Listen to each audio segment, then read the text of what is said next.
15 வருஷமா செயல்படவே இல்லையா? மூடி வச்சிருக்காங்களா? எம்எல்ஏ யாரு?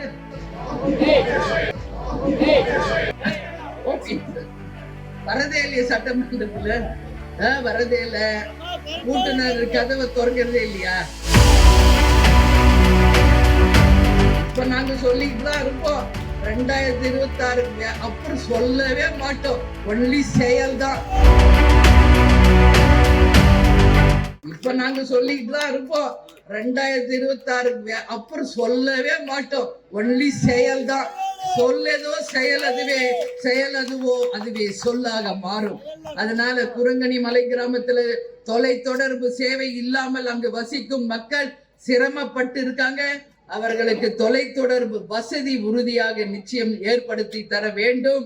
குரங்கணி மலை பகுதியை சுற்றுலா தலமாக மாற்றும் பொழுது இந்த ஏரியாவே டெவலப் ஆக நிறைய வாய்ப்பு இருக்கிறது என்பதை அரசாங்கத்தின் கவனத்திற்கு இந்த கூட்டத்தின் மூலம் நாங்க கொண்டு போகிறோம். போடிநாயக்கனூர் சட்டமன்ற உறுப்பினர் அலுவலகம் 15 ஆண்டுகளாக செயல்படாமல் இருக்கிறது. அப்படியா? 15 வருஷமா செயல்படவே இல்லையா? மூடி வச்சிருக்காங்களா? எம்எல்ஏ யாரு? வரதே இல்லையா சட்டமன்றத்துல? வரதே இல்ல. கூட்டுனர் கதவை திறக்கிறதே இல்லையா? 15 வருஷமா செயல் இழந்து கிடக்கிறது. அதனால நமது வேட்பாளர் அல்லது கூட்டணி வேட்பாளர் வரும் பொழுது நிரந்தரமாக பூட்டப்பட்ட அந்த பூட்டை உடைக்கப்பட்டு மக்கள் பயன்பாட்டிற்கு அந்த அலுவலகத்தை கொண்டு வந்து நிச்சயமாக அதை சரி செய்வோம். நம்ம மாவட்ட செயலாளர் சொல்றார், ஜெயலலிதா அம்மா இங்க போட்டி போட்டு எதிர்கட்சி தலைவரா ஜெயிச்சாங்க, அந்த மாதிரி எங்க அண்ணி வரணும்னு அவர் விருப்பத்தை அவர் சொல்லியிருக்காரு. நேற்று மதுரையில நாம் பேசும்போது மதுரை மத்திய தொகுதியில எங்க அண்ணி போட்டி போடணுன்றாங்க. கடலூருக்கு போனா விருதாசலத்துல போட்டி போடுங்கன்றாங்க. கள்ளக்குறிச்சிக்கு போனா நீங்க ரிஷிவந்தியம்ல போட்டி போடுங்கன்றாங்க. இந்த மாதிரி 234 தொகுதிகளும் நீங்க போட்டி போடணும் என்று கழகத்தினரும் எங்கள் மாவட்ட செயலாளர்களும் அவங்க விருப்பத்தை சொல்கிறாங்க. ஆனா உங்களுக்கு நான் சொல்றேன், கூட்டணி அமைந்து, தொகுதிகள் அமைந்து, வேட்பாளர்கள் அமைந்து, நான் எந்த தொகுதியில் போட்டி போட போகிறேன் என்பதை நிர்மாணிக்கும் ஒரே சக்தி நமது கேப்டன் என்கின்ற தெய்வம்.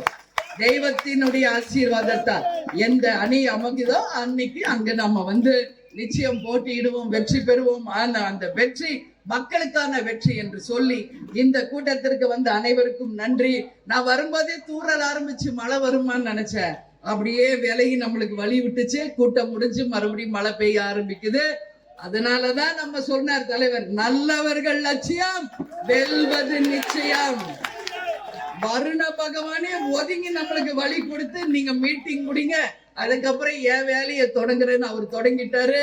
அதனால வருண பகவானுக்கு தேமுதிக சார்பாக நன்றிகளை தெரிவித்துக் கொள்கிறோம் என்று கூறி 8 திக்கும் நமது முரசு வெற்றி முரசாக கொட்டும் என்று கூறி இந்த கூட்டத்தை மிக சிறப்பாக நடத்திய நம்மளுடைய மாவட்ட செயலாளர் நிர்வாகிகளுக்கு நன்றி கூறி உங்களிடமிருந்து விடைபெறுகிறேன். நன்றி, வணக்கம்.